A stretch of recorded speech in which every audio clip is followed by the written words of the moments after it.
What's going on, Rams fans? Welcome back to Rams Showcase. Tonight, the Rams are one win away from locking up a playoff spot. Plus, Sean McVay completes the cycle. We will explain.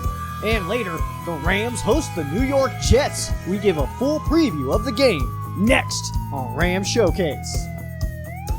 Welcome to Rams Showcase on Sports 4 Radio. What is up, Rams fans? Welcome back to Rams Showcase right here on Sports 4 Radio. I'm your host, Joe Brandon, but you can and should call me SheriffJoeBags. I am laying down the law for you guys tonight. That voice that you guys just heard introducing myself and the show, that was actually Paul, who, if you guys have not already, participated in a quick little interview with yours truly, SheriffJoeBags, that has been posted. The video has been posted to the Rams Showcase YouTube channel as well as the Facebook page, so make sure you guys go check it out. There is a small, 10-second blooper there at the end as well. So if you guys think things that are funny are funny, then go check it out for sure. All right? And he is the host of the Jet Zone. The Jets happen to be the team that the Rams play this weekend. And so this is just a fun time for mine and Paul's friendship. We get this game once every 4 years. Someday maybe it'll be in a Super Bowl form. But until then, we're going to light up the 0-13 Jets versus the 9-4 Rams and talk about that. Which is always good. Good times. Good times. We will update the playoff race. A lot of stuff going on as far as that goes. The standings as well. Rams maintain that number one spot in the NFC West, which is always amazing news there. And then some interesting facts that we'll get into later on as far as the game preview goes. And these New York Jets coming to town to play at SoFi Stadium. I'm still sad that we can't go. We cannot go. It makes me very sad. But, what can we do? What can I do to make sure that we can go to games? I don't know. I'm willing to do it. I saw somebody post something. I'm going to make fun of somebody. I'm not going to say names, but I will make fun of somebody. I saw one of my Facebook friends post that they were scared of the vaccine, the COVID vaccine, because they didn't want a microchip put in their body. I will swallow my cell phone right now if it means I can go to concerts and Rams games. So I don't know. Maybe I'm alone there, but I'll do whatever I need to because I miss concerts a whole lot. I miss going. I mean, I don't really go. I've never been to a Rams home game, but if the Rams were in Denver this year, I would be real sad if I couldn't go. My sister's a Bucs fan. She got to go this year. That was pretty cool stuff. But I would swallow my whole cell phone with the location stuff on. I don't care. I don't do anything cool anyway. They'd be like, this guy works a lot. He's sitting in his desk all the time. It's like he only goes to work and goes home. What a nerd. That's what they would say about me.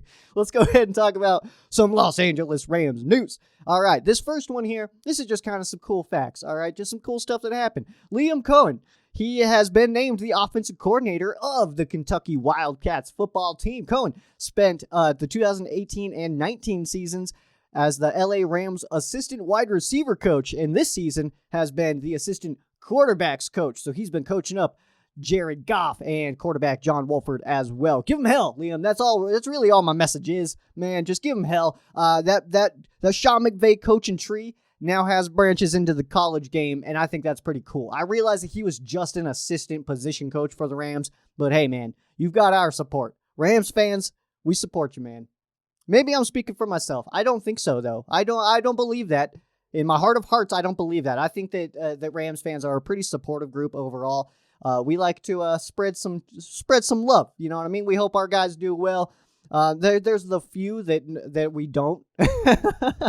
But for the most part, I think that the Rams fans are really good about supporting the former members of this wonderful organization. So, yeah, Liam, go out there, man. Give him hell. Crush it as the offensive coordinator now of the Kentucky Wildcats football team. Rocking that blue and white.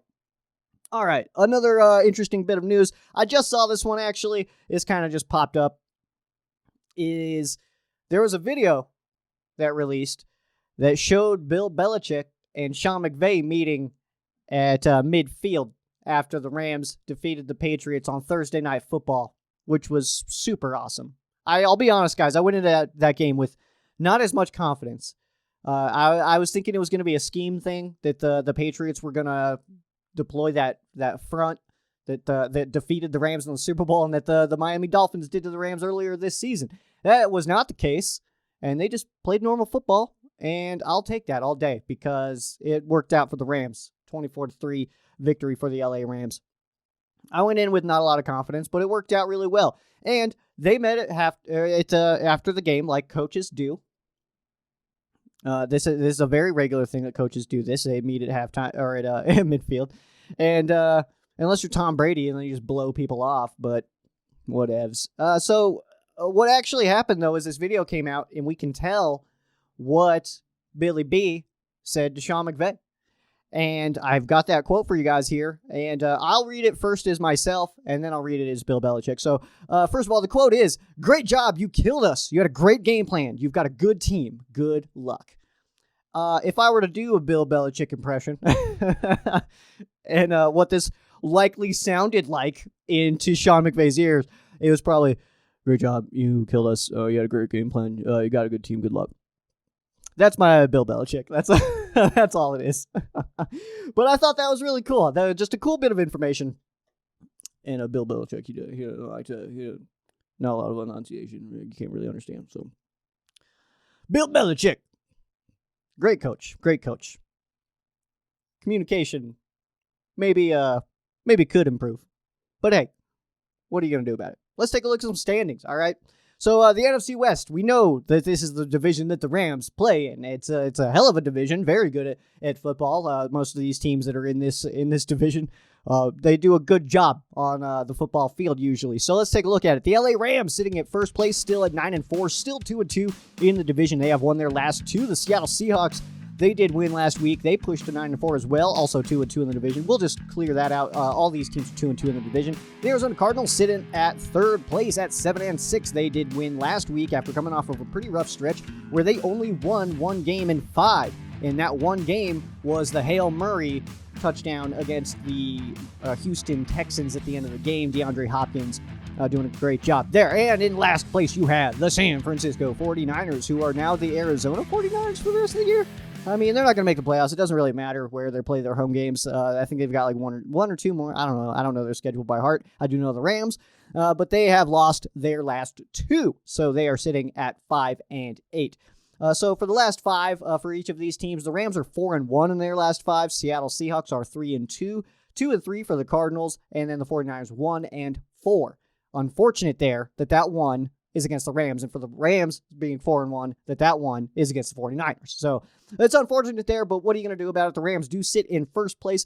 I do want to just let you guys know that for this week, or for next week, because I mean we get the Jets this week, and I'm not trying to down the Jets. They are a football team, and every single game in the NFL is difficult. All right, you could put Alabama or whatever college team you want to pick versus the Jets, and they would get absolutely wrecked. The Jets would just destroy souls. So, I mean, and the reason that I say that is because you got to think about it. On the best college team ever, yeah, I guess you could say it was Bama from not too long ago, but on the best team ever, college team ever, there's 20, and that's high-end NFL talent, like NFL caliber players on that team.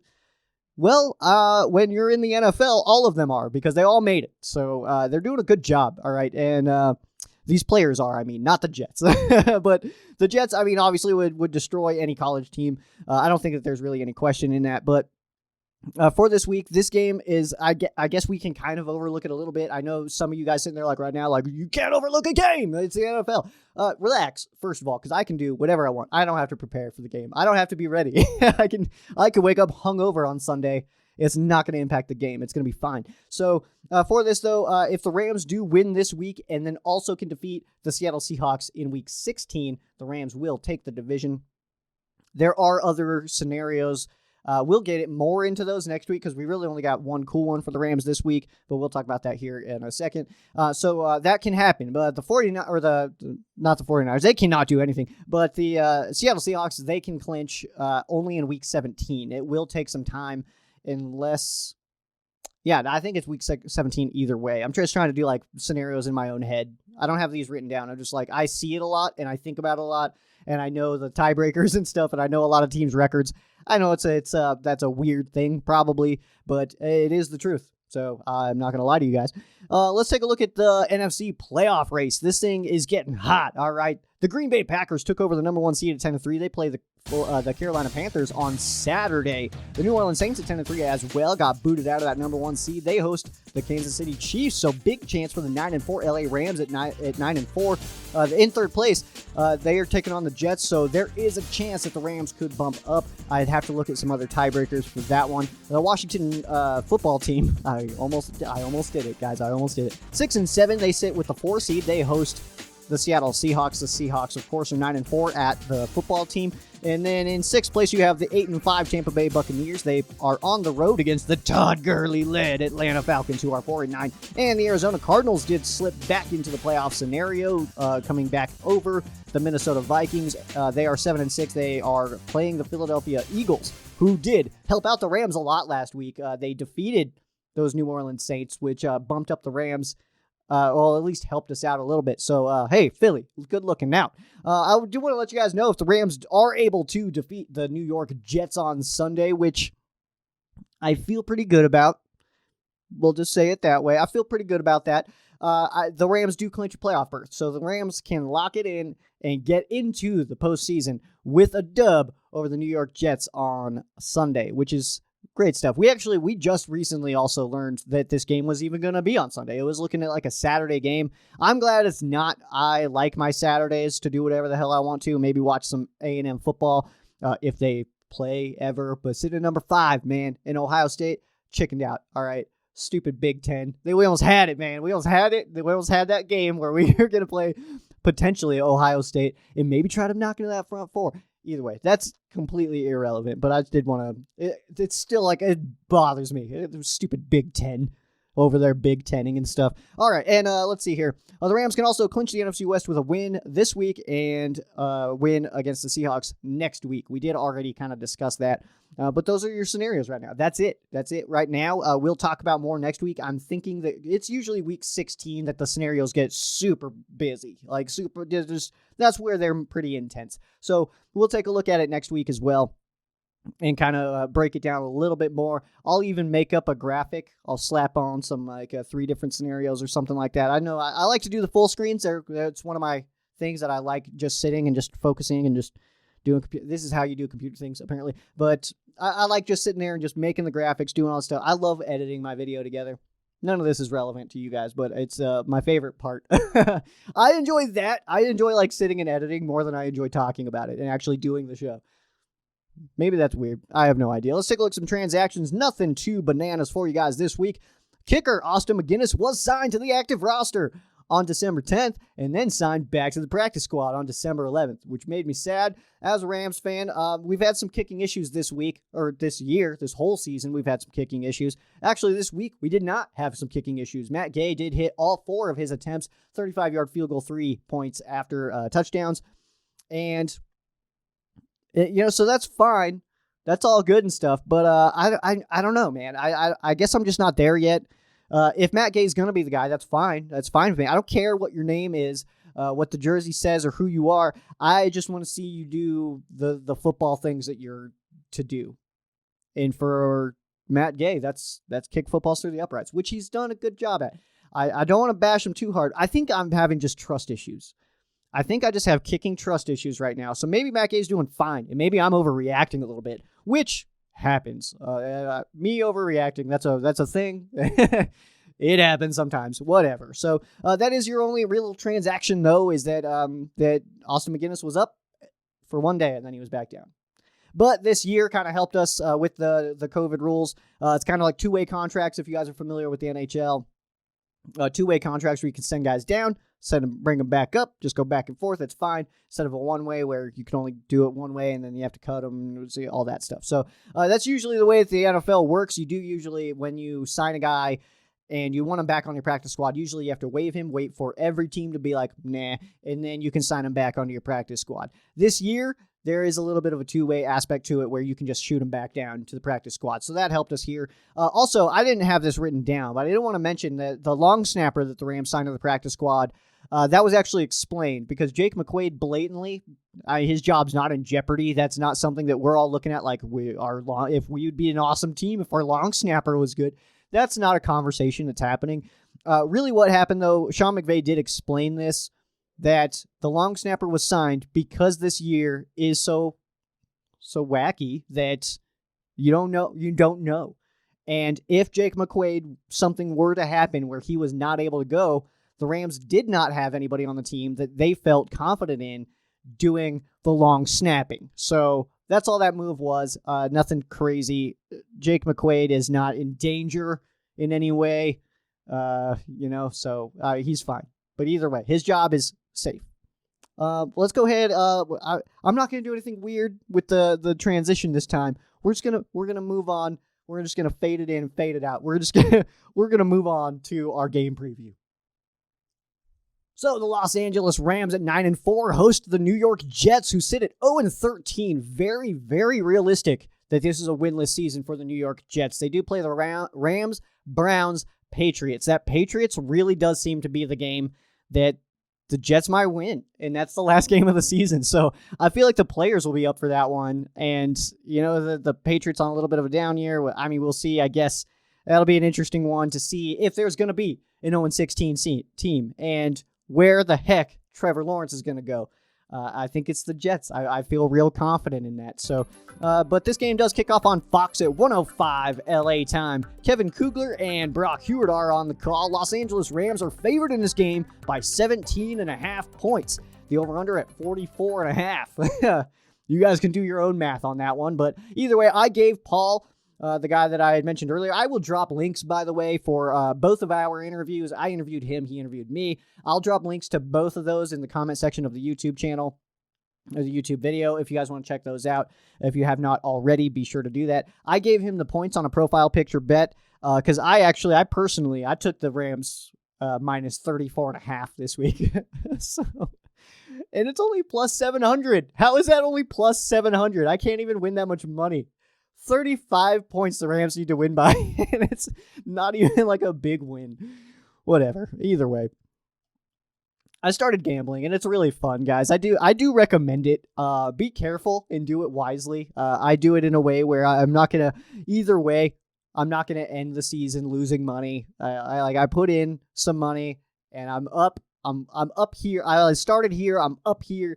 If I start to fail, I'm still only going to hit to where, like, the amount that I originally put in, and then I'll just pull that out. So either way, now I'm just playing for funsies, so I don't know if anybody else gambles. I don't know if anybody needs that information. Let's take a look at some notes on this game here. The Jets, they did fire former Rams defensive coordinator Greg Williams, so we cannot see the mad scientist in this one with his little gray pieces right here. And let's see. We also, I was almost excited because we were kind of coming in. I know this is old-ish news, but Alec Ogletree, Trumaine Johnson, no longer parts of the Jets. So, I don't know. I guess I was kind of hoping for that. But that's also like when schedule was released and stuff. There is one, count them, one former Ram on the New York Jets. That is JFM, John Franklin Myers, who, of course, did spend a little bit of time with the Rams, was waived, picked up by the NYJ for JFM. So, linebacker, didn't really spend a lot of time with the Rams. I liked him, but he's a backup for the Jets. I was going to talk so much trash after that sentence. I won't. I was going to, though. I'm not going to do that for a backup for the Jets. Anyway, let's see here. The Jets are the only NFL team that Sean McVay has not yet faced as a head coach. So he will have played against every team in the NFL. The Jets are the final one. He has not coached a game as a head coach against the New York Jets. So that will take place on Sunday, completing the sweep. He did it. He did the dang thing. And now this is year 4. Came in 2017. 2016 was when we played the AFC East the last time. So now this is the last one. He's done it. He's played everybody. He's played the Patriots twice. That's the only AFC team he's doubled up on. And that was, of course, a Super Bowl that we'd like to forget. Dude, I've been doing my best. I've never watched it again. I haven't even watched highlights of that. I don't know if that says anything about me. Maybe it does, maybe it doesn't. I don't really care. But it's I didn't even watch highlights. I still have not seen. Everything I've ever seen from that game was watched live. That was it. And I've like completely spaced out. I guess that's weird because I rewatch everything. I watch pretty much every Rams game at least multiple times. This year it's been a little bit more difficult for me to do that time wise, but I'm sure I'll crush through those this offseason. Either way, let's see here. With the win over the Pats on Thursday Night Football, Sean McVay is now tied for 5th all-time in wins for Rams coach in team history. He is currently tied for 4th in win percentage as a head coach in Rams history with Hampton Poole. He is behind George Allen, Adam Walsh, and Joe Stadahar. Adam Walsh is the number 1, but he only holds a 15-5-1 record as the Rams head coach. Did win a championship, though, for the Rams, the Cleveland Rams, back in the day, which was Wednesday. Let's take a look at the matchup in this one. Rams on offense, total offense, doing an awesome job still top 10, sitting at that number 7 spot. Jets defense giving up quite a bit, over 400 yards per game. Rams are able to throw it. Jared Goff, obviously, he's doing a fine job, 5th in the NFL there. Jets having a hard time against the pass. They are decent against the run. You see that on your screen at 12. The Rams crushed it last week with Cam Akers, 171 on the Patriots. They're pulling the Rams average up to almost 129, and then the Rams are putting up 25 points a game. The Jets, though, giving up over 30 points a game. That's rough. All right, the best matchup that I have for this one, for the Rams, really, it's not as far as entertainment purposes, but for the Rams purposes, Jared Goff versus that Jets pass defense. We saw Marcus May. It was kind of interesting. I started watching, I was watching Red Zone, and I see Marcus May intercept Russell Wilson on a pass to DK Metcalf on the first drive, and I was like, you know what? It's like, maybe this is it. Maybe the Jets are about to shock everybody. Didn't happen, but it was just a thought in my head. But Marcus May, I think he's solid, man. And they no longer have Jamal Adams. Of course, we won't play him in this game, but we will play him next week. We have already played him once. So I just had some other cool notes here. Is the last time that these two teams played was the game before Jared Goff got his first career start. He has not yet, or since then, he has not missed a game, except if you want to count Week 17, 2017, where the Rams starters were benched in Week 17. And he of course, didn't play that one. We had backup quarterback for that game. But he has not missed a game, and this was it. It was the Jets. So this is the first time that Jared Goff will have played against the Jets, much like Sean McVay. So I just thought that was kind of cool. It was the last game. It was a win for the Rams, 9-6. Riveting game. It was a thriller, and 9-6 win for the Los Angeles Rams, who ended the season 4-12 that year. But that's where we're at right now. It was that last game, and then the following week was that Miami Dolphins game where Jared Goff got his first career start in Los Angeles at the Coliseum. So yeah, like I had said, he hasn't missed a game since. So really, if you look at it, the Jets were the last game that he just did. It wasn't a starter for. Because, you could say Week 17 for that game, he was a starter. Nobody played that game. Let's take a look at the other side of the football. The Rams on defense, number 1 in total yards against per game, giving up only 307. That is actually more than the Jets' average per week. They are 32nd in the NFL, 290. That is amazing news for the LA Rams. Also, you look at that next one down, the passing yards. Rams are first against the pass, and the Jets last in passing yards. Great matchup for the Rams there. Where it gets a little bit more exciting is against the run. The Rams are third, and the Jets offense 21st in the NFL. Points scored, only 14.1 per game for the Jets. That is last in the NFL, and the Rams are giving up 18.9, so back under that 20 points per game. And that's really like my marker. That's my marker for how I think if a defense is crushing it, they're giving up less than 20 points a game. It's 2020 in the NFL. Offenses can play football. They are really good at it. So to be giving up less than 20 points a game, I think that's amazing. Of course, there are two teams better than the Rams. The best matchup in this one, this is a little bit nostalgia, honestly. It's Frank Gore versus the Rams run defense. Frank Gore has been getting the rock in a heavy capacity. It's they love to give Frank Gore the ball. As the Jets, they're doing decent in the run game. They're 21st in the NFL. That is like kind of their bright spot, I guess.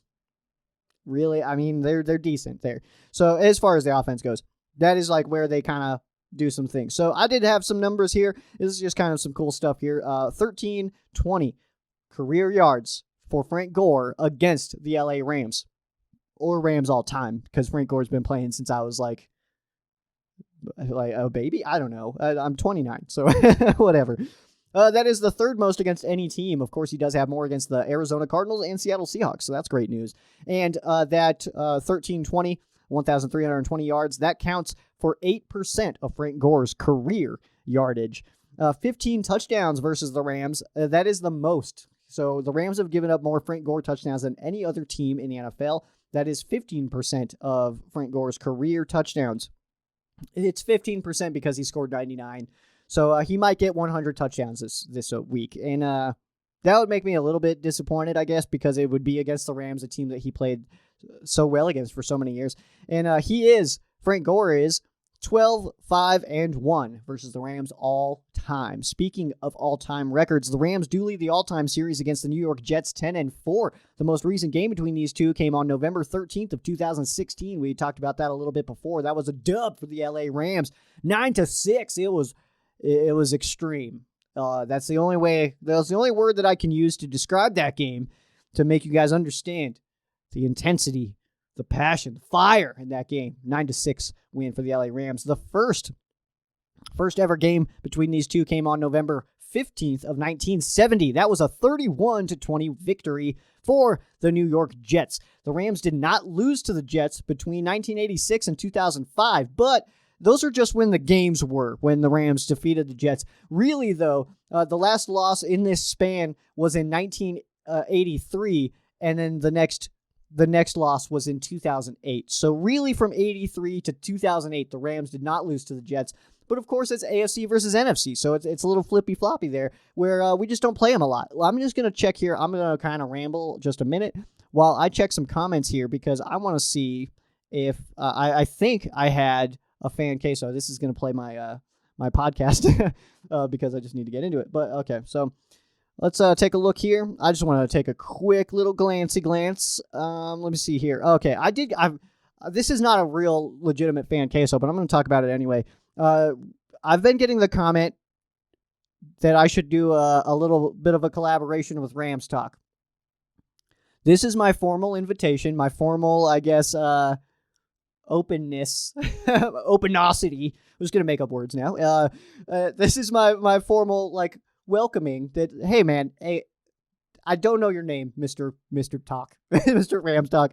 If you wanna get together, man, and knock out a video, maybe something similar to what I did with Paul. Maybe we just want to do a little something, maybe once, maybe it becomes regular. I have no idea. I'm not willing to commit to anything at this very moment before we have a conversation. But just know, I am open. I'm open to that conversation, man. Hit me up. Let's go ahead and talk about it, and let's see what we can maybe get done.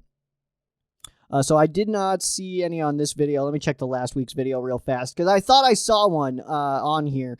So maybe I'm just not paying attention. Okay, here's one.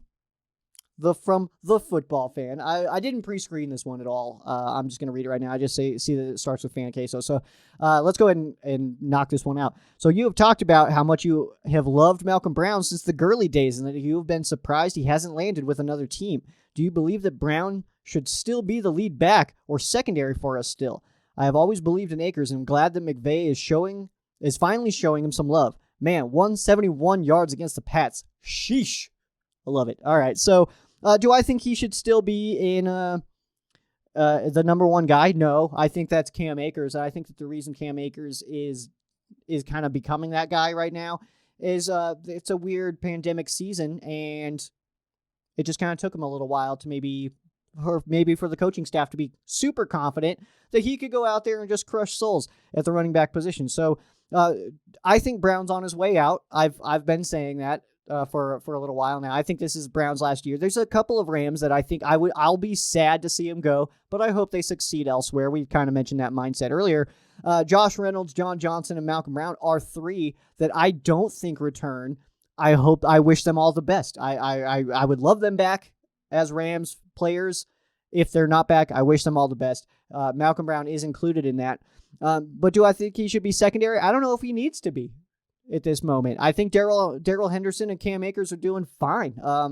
Malcolm Brown didn't even notch a carry last week against the Patriots, so I don't know if the Rams are just kind of phasing him out already. But either way, man, I really do think that Cam Akers is really the guy. There was another question here. Well, it wasn't. This is not a fan case, though, because I did just kind of see it pop in. But Curtis, well, he mentioned that you're from Colorado as well, man. Hey, man, if you're looking for a spot to watch the game in Colorado Springs, hit me up, man. We can try to coordinate something. You can come watch the football games with me and my Rams squad out here in the 719. But yeah, we're always looking for new squad members, man. The 2018 squad, super strong. Was really happy with that one. It was really fun. Some great dudes. But a lot of those guys kind of fell off after the Rams started not winning as many games in 2019. To which I said, "Come on, guys, like, come on! You're gonna be here the whole time that we're just destroying souls. But the second we start to take a step back, everybody backs out. Get out of here with all that." So if you're a hardcore fan who is gonna back the team even when they lose, you're more than welcome, man. More than welcome. I always like to meet new fans. That's good stuff. So I think that was all we needed to cover in this show. I think so. I hope so. I thought I had one more thing. I will, like I said, I will throw those videos, those links to the videos, the interviews with Boy Green. I will throw those into the comment or the description of the YouTube video. So if you guys want to check those out, make sure you do. They are awesome. They are funny. They are me and Paul. I've worked with Paul pretty closely for it's probably been like 8 years now or something. It's been a while, but me and Paul both run Sports War Radio. So great dude. I've never met him in person. I'm excited to. Hopefully someday. This was actually, we were supposed to be going to LA to maybe watch this game at SoFi Stadium. But no, the government grounded us. And now we just sit here and we'll watch on TV in our own homes, I guess. Whatever. All right, that's going to do it for me. Make sure you guys follow Ram Showcase on all of your favorite social media. That's at Ram Showcase on Instagram and Twitter. Facebook.com/Rams Showcase. You can follow myself as well at SheriffJoeBags on Instagram and Twitter. Facebook.com/Rams Showcase.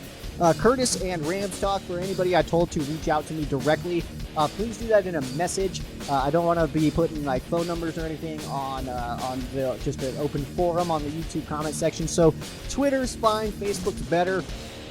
Send me a message. Even if I'm not following you, you can send messages to the Twitter at Ram Showcase, and we can try to coordinate something there, man. Let's go ahead and let's get this rocking, man. And yeah, we'll see the Rams and Jets on Fox on Sunday. It's a pretty small area. I will throw it up on the screen. I know I didn't talk about it, but it'll be in there. So I guess this is a pointless thing to say to you guys. You guys have already seen it.